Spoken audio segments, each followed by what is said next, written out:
Welcome to the American Med Spa Association podcast, Medical Spa Insider. This week, AmSpa founder Thiersch is speaking with Erika Barry, NPC, MSN from Moksha Aesthetics, and Kirstie Jackson, Director of Education from AmSpa. What's up, everybody? This is Thiersch. This is Medical Spa Insider, the podcast of the American Med Spa Association, AmSpa, and we have on the AmSpa hotline today, we have two people, which I'm very excited to introduce.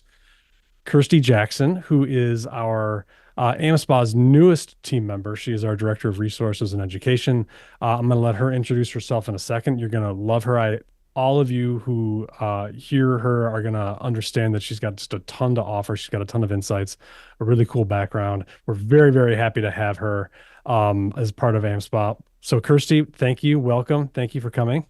Thank you for having me. Of course.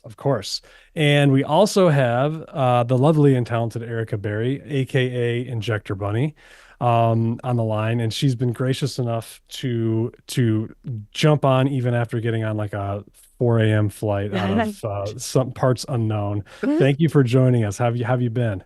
Oh, thank you for having me. I've been really well. I say blessed and stressed all at the same time. That's a good way to put it. By the way, this just popped into my head. Where does Injector Bunny come from, that name?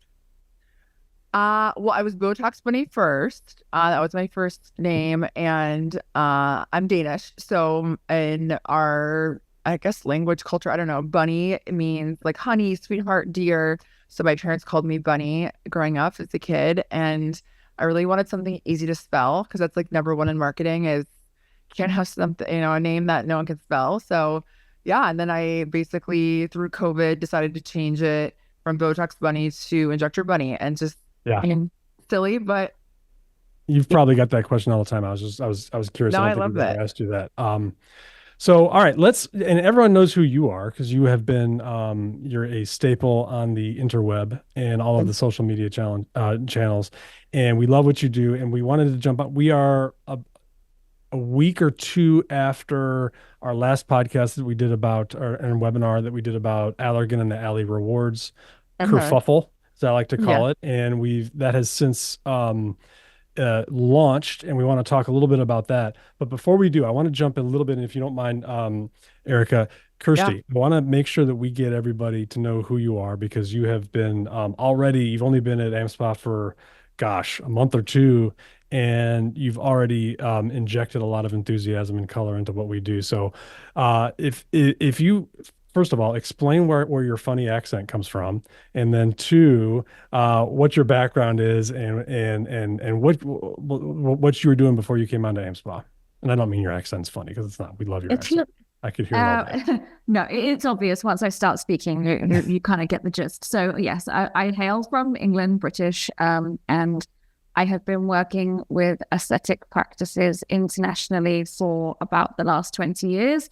In the space of plastic surgery, dermatology, med spa. It is exclusively where my passion and focus has been. So whilst I am not a clinician, I often joke I know enough to be dangerous. And I'm more of an operator on the administrative side. So I think that's why I'm here today. And it's a pleasure to meet you all. Be a part of the team. That's awesome. And you have been a huge help to me in helping me unpack and understand all of the lingo and things that we're working on. So thank you for coming. Thank you for joining us. Obviously it's been a pleasure having you. So Erika, let's kind of get into it real quick. So it's, as I mentioned, it's about it's a week, I think, after the Allergan Allē program launched. We've issued some resources. I know you've been very active on especially on your Instagram that I follow, about engaging with your members, your followers. I'm curious, what's your give me the temperature kind of in the room right now from where you stand. What have you been doing? How have you been kind of handling this moving forward? Any surprises or things that have jumped out at you in the last week or so, or has it been maybe smoother than you had imagined? Yeah, I think Allergan did a really good job responding. I think you never know, especially on the business side, when you launch something like that, you really, and I do this all the time, I'll launch something and be like, oh, I didn't think about that, or like didn't think about that issue or circumstance. So I think they did a great job listening to everyone and kind of going back to the drawing board and like, how are we going to make this better? How are we going to finagle this? And I know a couple of the DC area allergy people like literally drove to our practice and said, we want to walk you through this. We're going to figure this out. And I think the temperature is, I think injectors are mostly like, F it, I don't want to be part of it, or I don't know what the hell I'm going to do. And I'm definitely in the boat of, I don't know what the hell I'm going to do. That's definitely my, like, oh, I don't know how to handle this. I don't want to like completely dismiss it. But at the same time, I'm not going to have a patient come in and like dictate their care with their certain alley points. So I think I'm just going to do what I always do. I have decision fatigue, as we do in this industry. I'm just going to sit back and let it roll out and take it as it comes, which might be a terrible business move. It might be terrible business advice, but I just really feel I do best dealing with like one hurdle at a time versus like freaking out over everything. So I think that's the temperature. Is we're both like, we're all like kind of in the same boat. Like, well, we'll see how the cookie crumbles and we're going to figure it out. And it's not going to be, life changing if we don't. Yeah. I was just at a conference yesterday, and one of the speakers was talking about, how humans and human biology deals with stress and pressure. And his main takeaway was, none of the stuff that we deal with on a daily basis is life or death, right? We're not like cheetahs in the jungle or that are chasing for food. So this is not a life or death thing, but at the same time, your business is your livelihood. It's very important. You said you were going to let things kind of start to happen. What's the first week been like? And to the extent you can share, like what's been in input and reaction from your patients, how's it kind of rolled off in the first week to 10 days? Yeah. Well, I don't know. I guess I should just be completely transparent and like put it out there. We are not going to accept Allē when it comes to if they want to come in for a free syringe of Ultra or Robella, because we don't carry those two products. So I really didn't know how that would be feasible. And that's not our product of choice for that area. So I was like, can't even go that route. So we basically, we inject Botox, we use other Vycross products. But so when we come to that, our rep was like, that's fine. You can discuss with your patient to use Botox, the Allē points for Botox or Skin Medica. I'm a huge TNS person. So what work plan is when someone comes in with a certain amount of points, hey, we honor that. We would love to help you out on that. We'll accept that for your 50 free units of Botox with an injector fee we're doing an injector fee of $400. So you get your free 50 units.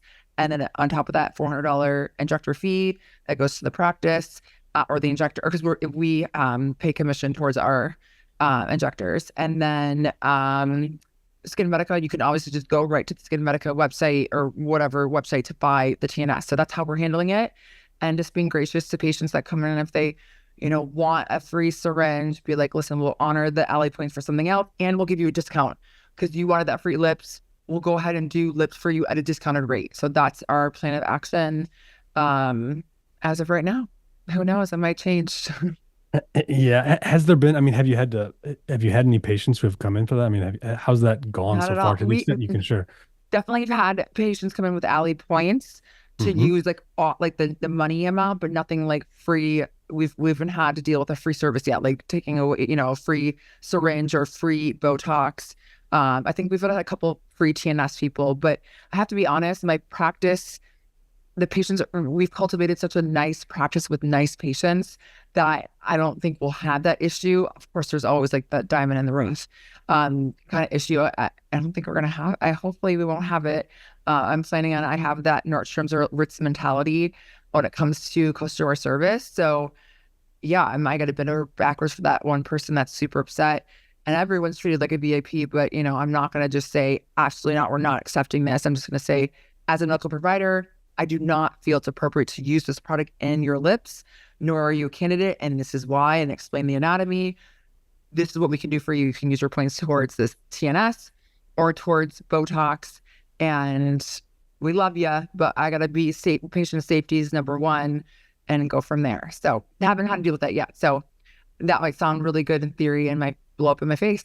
I don't, you know, I don't think so. I mean, I think Yeah. that's the point is, you know, your ability to run your practice, your relationship with your patients is the most important thing. And if you're honest with them, I think that's the best thing to do. And if you're able to do that and your patients trust you, I don't think it should be an issue. Now, that's not to say it won't happen to others. And Yeah. I guess that was kind of the part of what we were dealing with, is that, you know, you've got a reputation, and maybe some others who are just starting out are going to have a tougher time dealing with it. But Yeah. what's the when you spoke with, and again, share anything that you're willing to share. You Yeah. mentioned that the Allergan reps were helpful and they came to your practice, but I think it's great. I think it's good that they're coming in. Have they been receptive and been on board with kind of your approach to this, and have been accepting of what you've been doing, and offered any resources or help to you? Definitely. A lot of Good. resources for sure. You know, oops, Jack. I'll be right there, Jackie. I think my son's home from school today. Of course. I think that hold on one second. I'm so sorry. No, that's all right. You know what we'll do is you go deal with that for 1 second, pop back on when you're ready. I'll talk to Kirstie here for a second. Based on Kirstie, you had helped us with a lot of the resources that we were putting together, which I thought was very helpful and had a lot of impact. What's your kind of thoughts on what Erika had just said with respect to how she's handling it, the Nordstrom approach, if you will? I'm kind of curious what your thoughts are, and I know everyone's going to be interested in what you have to say. So many thoughts, but I think that Erika's she's already making decisions for her business around her mission, vision, and values. Her mission for her organization is she wants this elevated customer service experience, Nordstrom, Ritz-Carlton experience. She's making decisions that involve, she's credentialing herself, the products that she chooses to use, how the practice functions. She's guiding patients with maybe treatment choices. And I think that's where this begins. It begins with practices kind of deciding what works for them, and then kind of going back to, we want to keep the conversation away from talking money too much. And we just want to focus on credentialing practice, provider, the services that we do love and why we love them, and guiding patients to next treatment. Let's keep your points accruing, and we'll work towards that rebate for the Botox cosmetic 50 units, because we do work with that and we're happy to treat you with it. So I think she already has made some pretty good decisions, honestly. Other things that I think that might influence people is I think the smaller practices are going to struggle a little bit more because, Botox is the gateway drug. It is usually what brings people in the door. And then you start building the trust and relationship and retention from there on out. And also the smaller practices don't often have access to reward programs. And that's where Allē comes in as a very nice way to do that and not have one of your own. So I think they might struggle a little bit. And that's where I would recommend that they, have the conversation with the team. How are we going to handle this in advance? What direction do we want to take? And think of some solutions. Yeah, I was gonna ask you because again, AmSpa has on our website and certainly available to our members and to everybody some resources and guidance and advice on kind of what to do, as well as answers to some questions that we've cultivated based upon the information we've received from Allergan. Allergan has been very forthright with us. To their credit, they've they've answered all of our questions. They've answered all the questions that we've gotten from others. What when you think about advising some of these smaller practices, like you said, because I think there's definitely a difference with someone like Erika, who, as we can see, is juggling all sorts of things in her life and has a ton going on, versus smaller, newer practices. What are some of the things, some of the tools and resources that you have recommended that they start doing in order to kind of weather this storm?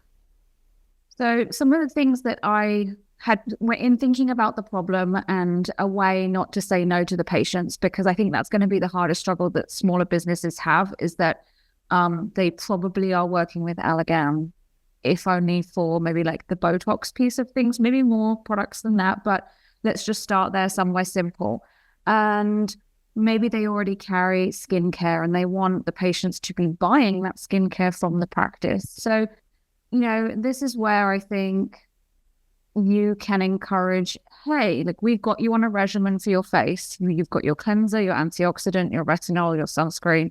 And patients tend to not buy things for neck or body, because they want their spend to be where they can see it, which is their face. So I thought that, suggesting Skin Medical for the neck product, the body product, these luxury, cherry on the top, products that can really, they're not taking any spend away from what the patient's already spending at your practice. They're buying their skincare from you for their face. They're buying their Botox from you for their face. And now you're kind of introducing other skincare products for them.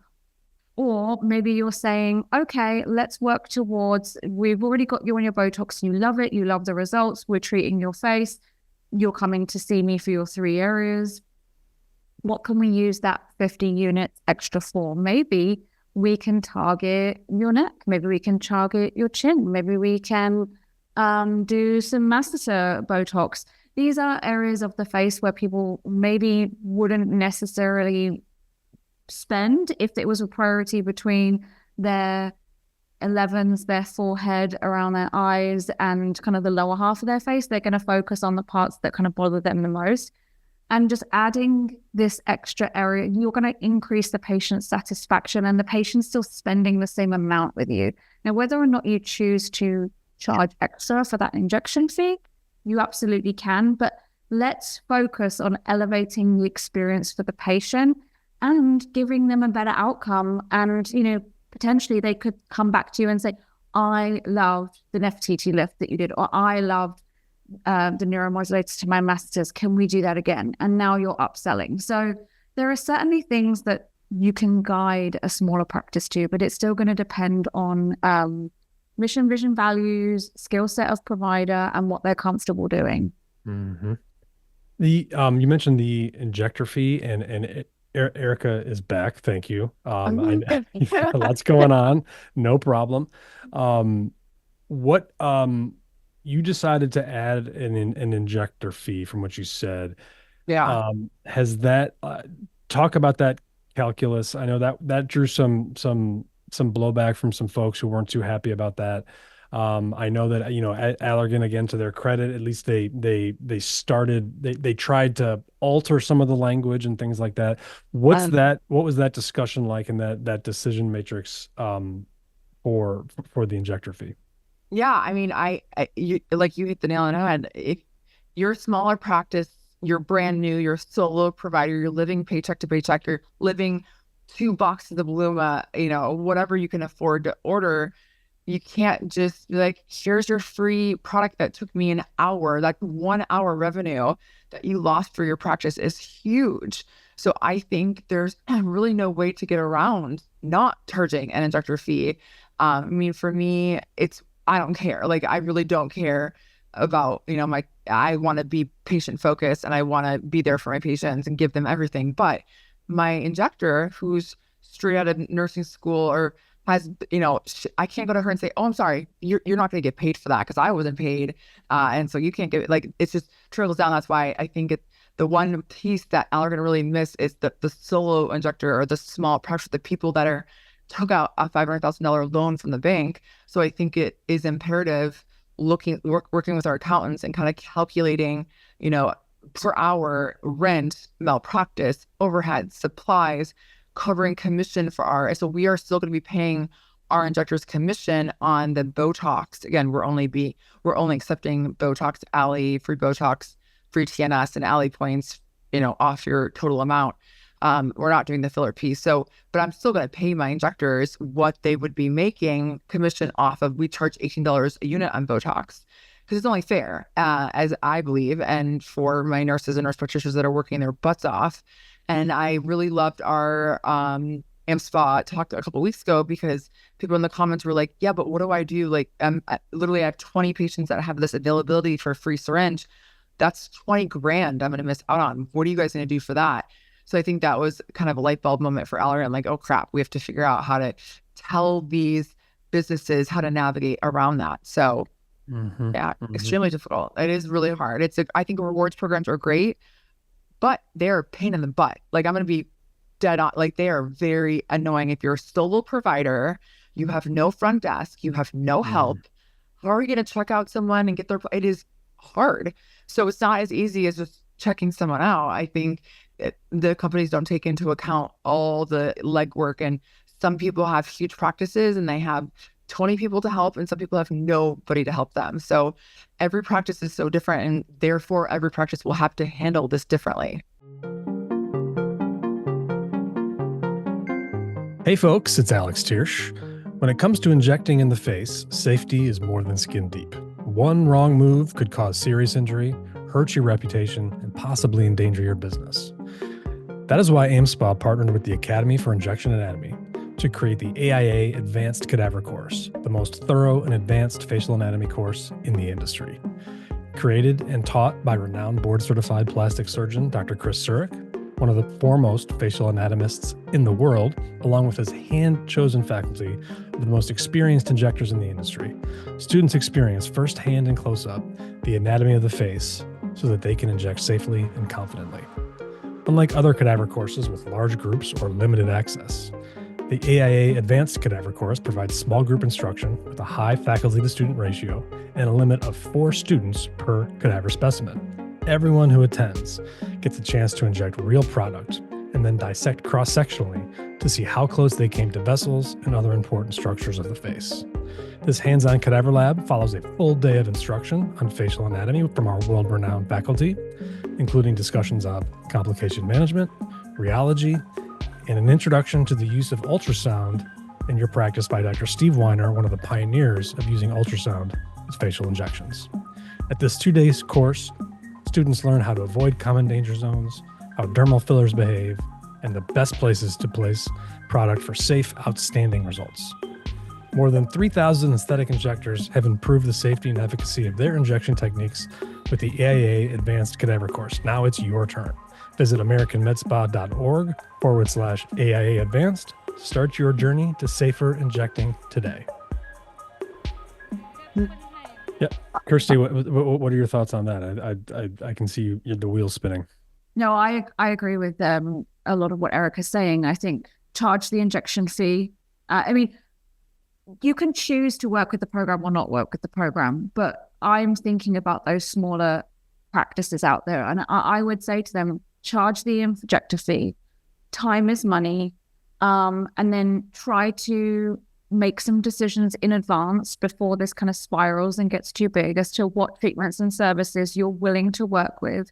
Guide the patients towards those services, or if it's skincare items, like I said, for adding on a neck, because we've already covered your face and this doesn't impact your revenue to me as the business owner, and it will make you, the patient, happier. But time is money. And we teach this a lot in a lot of the classes that we do when we talk about KPIs and knowing your overhead.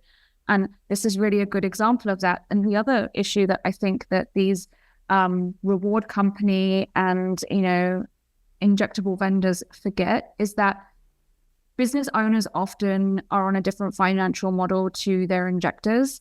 And if you start, messing with the rebates, is actually messing with the pocketbooks of maybe not the business owner, because, they essentially will, make a little bit of profit as to whatever is going on in their practice, presumably. But the injector themselves, that really messes with, the organizational operations and financial operations of a business. And now business owners have to start jumping through hoops, like Erika says, thinking about how am I going to pay my staff? And I honestly think she's doing the right thing. You spend a lot of time, money, effort, her years of expertise and training to grow and develop her injectors. You don't want to upset them and risk, high turnover in that space, because they are such an asset to your business. So I do think that this is the piece that the pharmaceutical companies are often forgetting when they're making these decisions. Yeah, love that. It's true. I think, so what Allergan has told us, and Erica, I'm curious what you think about this, and if it's probably too early to tell. Their stated purpose, and please, Allergan, if you're listening and you want to correct me on this, I don't want to misstate it, but my understanding is that really why they're doing this or one of the primary reasons they're doing this was to increase the amount of patients that are coming in that are trying to take advantage of these things. They're increasing number of patient visits, there and trying to make the clinics like yours and the clinics with even the single owner, single injector have more folks coming in more often, so that you're able to get more bites at the apple, build your relationship with the provider. Is that something that you can see happening from this, provided everything obviously is, you kind of weather the storm and you're able to figure out how to deal with it? Is that kind of an unforeseen consequence that you might get to take advantage of in this situation? I mean, I think, the one pro of Allē is if the patient's a part of Allē, they're going to get an email every 90 days. That's not something that personally helps me in my business, because I am crazy about my patients are not to leave without a follow-up appointment, because I'm big on continuation of care. And hey, just like the dentist, like you're drooling out of your mouth in the chair, like, okay, can you do this Monday in 6 months or no? So we're really on it when it comes to booking our patients already. So for us, that's not really an advantage. I try to see it from a patient point of view, like, okay, every dollar matters for them. So if they're even saving $20 off of their service, then $20 is $20. But for us, I'm not going to even sit here and try to lie or pretend. We don't utilize Allē to its fullest. Yeah. Mostly because we are just overburdened and overwhelmed, which is a great problem to have in aesthetics. Like, we have so much going on. But we should. I know there's lots of, for me, I'm not going to lie. I definitely am like, okay, is this better for Allergan or for me? Is this like them grabbing databases of thousands of patients? So that's where I see it. And I'm just one of those providers, instead of getting all like huffing and puffy about it, I just kind of take it off my plate and not worry about it, because I can't. There's so many other balls, in the air. So I'm like, it is what it is. Like this whole Allē thing, like I was kind of upset about the moment I found out. Yeah. And I found out through Subio on Instagram. Like that's the moment I found out about it. And then I was like, oh my God, I have so many other things going on. I don't even know. And then people kept asking me, and that's when, thank God for AmSpa and Kathy and you guys being like, no, we got to talk about this. Because it is, you got to, you have to make a decision. You have to make a business decision and a policy so everyone's on the same page, but your culture is a certain way for sure. But, you try something, it doesn't work. Guess what? You do something else. You know what I mean? Yeah. So life goes on, right? Life goes on. It's, whether you wanted to or not. I mean, I kind of had that same feeling about this. I think one thing I can truthfully say is that I did not, and I can't speak for our friends at Allergan, but I don't know that they did either, kind of anticipate quite the blowback this was going to create the minute it kind of got out there and the discussion started happening. I think like many of us, it's, change is hard, but business goes on. You learn to deal with it. You figure out what to do in response. You figure out how to kind of handle it. Yeah. There was absolutely a much probably stronger response than I think folks had anticipated. I'm curious, like, do either of you know, like, or can you speculate as to, like, why there have been changes to the Allē program before? It was Brilliant Distinctions. It's Allē now. Like, what was it about this that caused this kind of visceral, strong reaction on social media. And what's the kind of takeaway from that in the future? Like what are some lessons that we can learn from our business that we can, how is change going to happen? How are we going to be handling it when something like this kind of emotional comes up? I'm curious if you have any thoughts on that. Kirstie, we'll start with you. I do, and I'm going to try and be as diplomatic as I can here. I think that rolling out the program with only 2 HA fillers of their entire portfolio was the part that probably made it feel to all the people, their customers buying these products from them, they're like, hold on a minute, you're really forcing our hand. You're dictating how we practice medicine.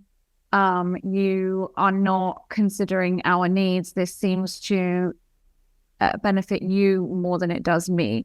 I think if they had rolled it out, including all of the HA fillers from the portfolio, as like, you guys get to pick, you can do whatever you want, you can choose whatever you want, there probably would have been a little bit more understanding to the changes, because I think it probably comes from a good place, right? Allergan has access. We cannot deny this. They have access to their data line. They have access to some of the most important, most largest scope statistics about, patient spending habits on their aesthetic treatments. And that is useful to everyone. So if they say that their research alludes to these decisions potentially like giving higher rate of retention and upsell to the patients that they're bringing to their customers, I like to live in a positive assumption mindset and assume that is true. But I think rolling it out the way they did was going to cause frustrations, because when you mess with how providers practice medicine, that's moral injury. And on top of that, you are forcing them to jump through hoops with these businesses that they have worked so hard to cultivate and grow. And now you're forcing them to think about, okay, how am I paying my staff now? Like, my staff works really hard too, like Erika said. I don't want to not pay them for this. And I think some of those things lacked a little bit of foresight.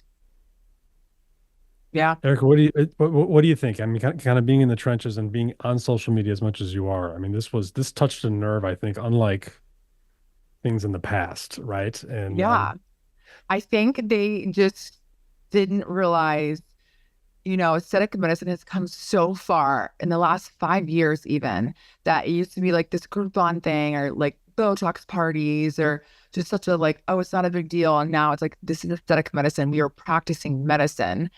And we just took that piece away, and it's like, here's a free Lipitor sample, like, and the patient just gets it. No, you go to the doctor, you get diagnosed, you have your doctor, nurse practitioner decide on a plan of care and decide what a plan is. And we just took that piece away, like, nope, just kidding. It's on us now. Now we're gifting the patient this. And then it makes for really awkward conversations.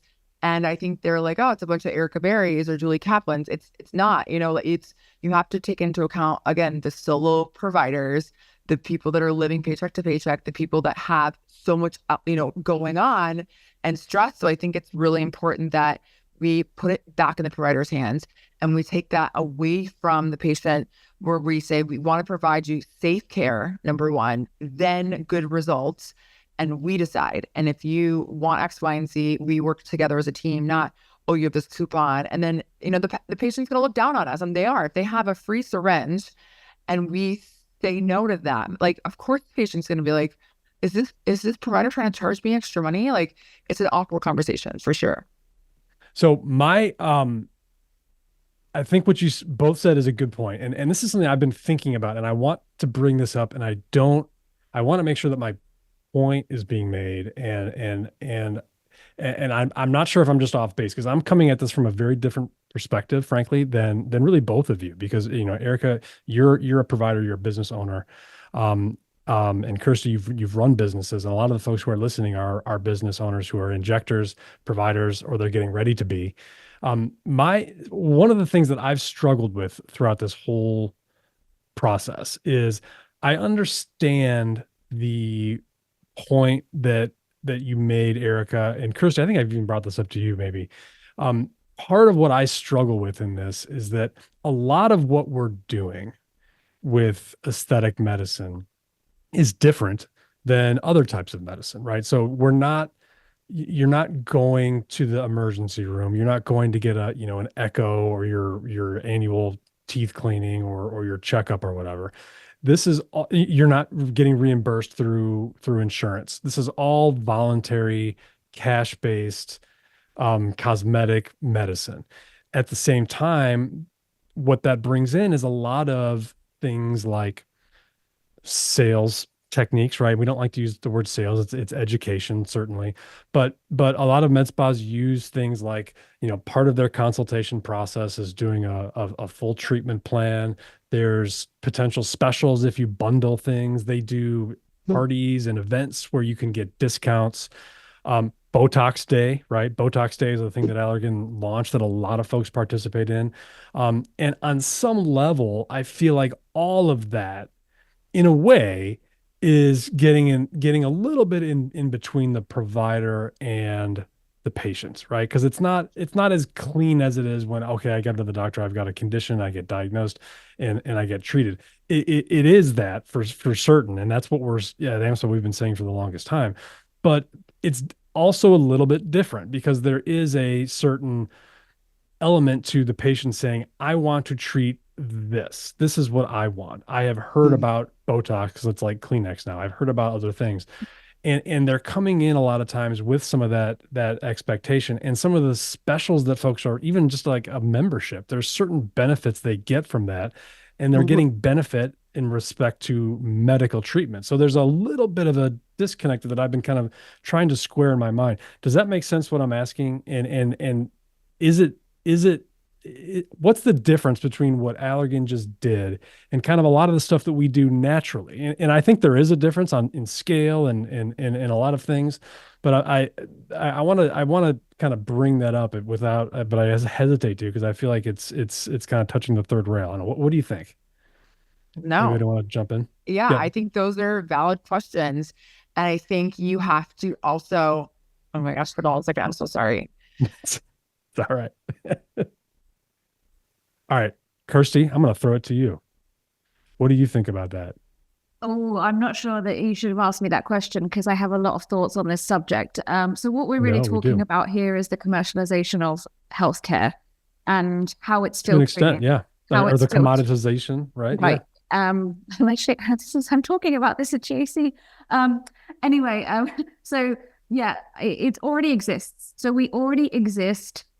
The United States of America, not to get too political, has already created a system whereby patients have a choice, whether it's through the insurance provider that they choose or the hospital network or, the coverage levels.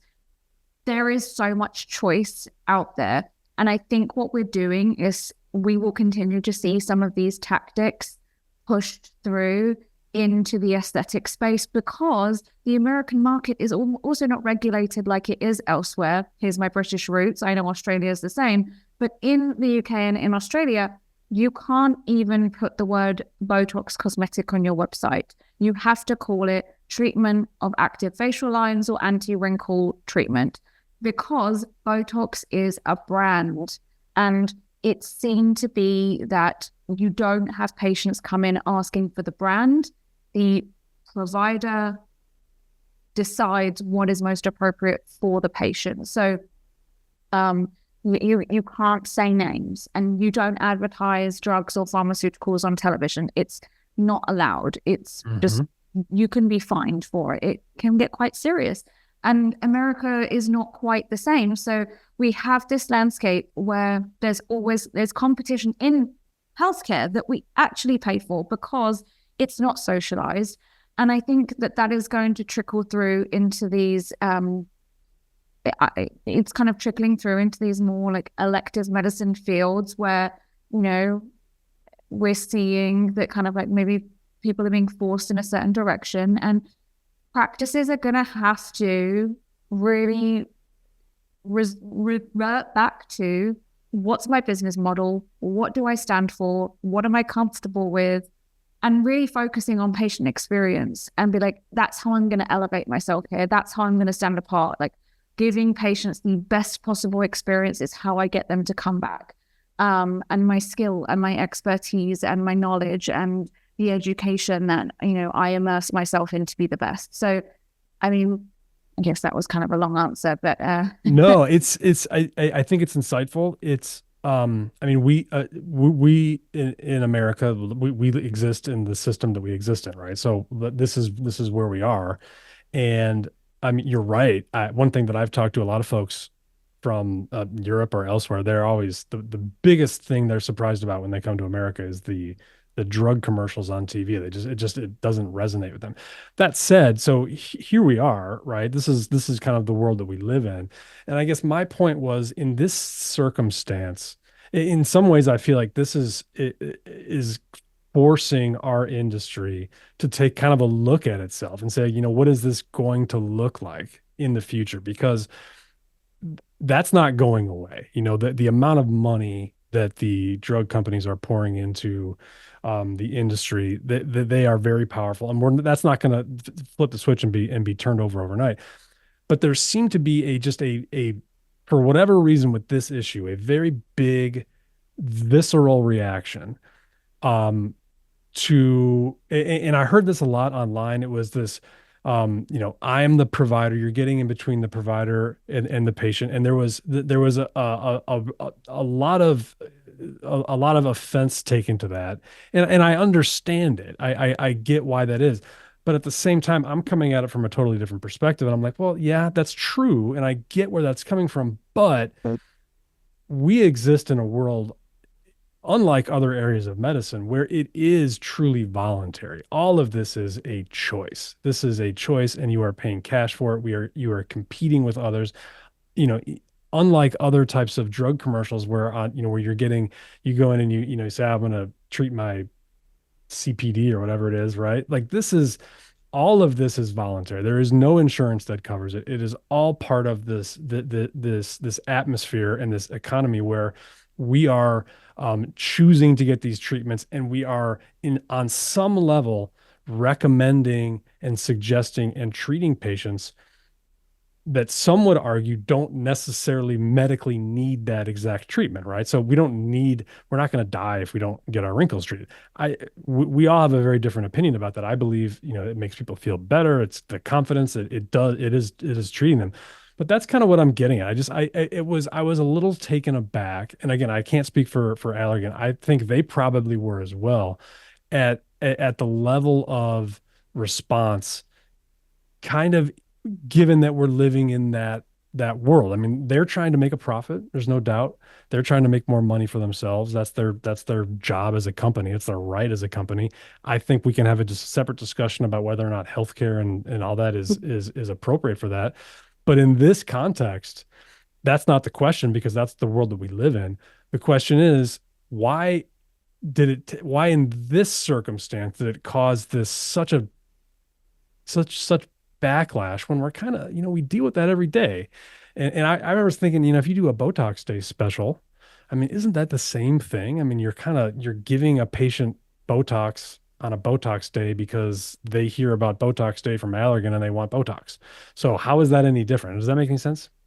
I think it's because you're messing with the provider's ability to potentially make revenue that they've worked so hard to achieve. It's elective. I totally get that. The world will not come to a standstill if we don't get our Botox or our fillers. But I think that, a lot of these providers have also come from the emergency room or, different areas of medicine where they chose to leave them, probably due to a lot of burnout and, being dictated to how to practice medicine. No, we can't give this patient this drug. You have to give them this drug because it's covered by their insurance. So they choose elective medicine, and they're like, now I get to make my own choices. I get to make the decisions that's best for my patient, and I get to choose how much I get compensated for that.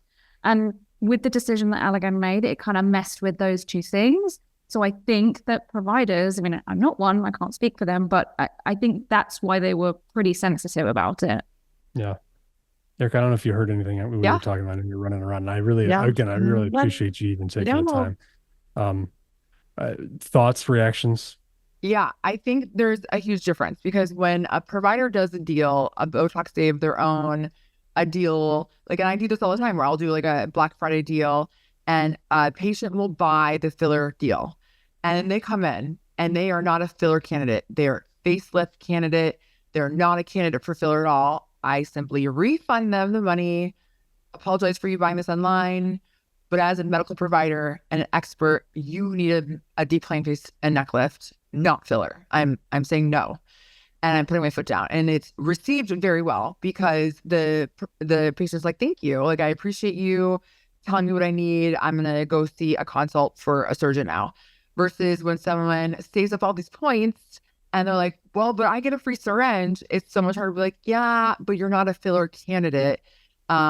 And especially this filler in that area, you're not a lip filler candidate. You need first X, Y, and Z. I think that's where it gets so messy. And it's like, oh, well, you're not allowing me something for free. And I think when a pharmaceutical company says that, that is a slap in the face. And you can't do that. And then it puts us in a tough position that we're already put in like 50 tough positions every day. If anything, make my job easier. Make my job easier as a provider. Give me tools that help me not make it harder. And I get it. You're a pharmaceutical company. You're selling something. Understand, but make it easier for the patient or for the patient and the provider. Yeah, no, I get it. And I'm kind of playing devil's advocate there for a second, but it's the whole thing is I think raises a lot of questions. And I think, I think in some ways it raises questions at a kind of a fundamental level, like, right. Like what, like who's making these decisions? Like who it should be the provider in consultation with the patient. And I think even Allergan would say that, right? It's just, what happens when these specials happen, and there's so many things that we do at MedSpas that we teach even at our boot camps. Do a membership program, bundle services, right? Bundle services. To me, on some level, you're trying to encourage them to buy something, right? And you're encouraging them to buy something because of a special that you're doing. And I think what you're saying, and I agree with this, is that in the end, it has to be good for the patient. There has to be that decision. Not a good provider for me. I am saying no all the time. No. Don't do this. Don't buy that. Don't buy this. Like, let's see if this works. And that's why patients love me, because I am saying no constantly. And you'll find any great instructor out there says no more than they say yes. Does that mean they lose money sometimes? Yeah, but at least I have the power, and then patients trust you at a whole different level when you say no to them. And I think that's where it's difficult. Yeah. And I think, and part of the issue, Kirstie, that you raised was simply that there are practices out there that are new, that are maybe not quite as established. They don't have the ability to say no, kind of like that. I mean, they do, but it's harder, right? It's a harder conversation to have.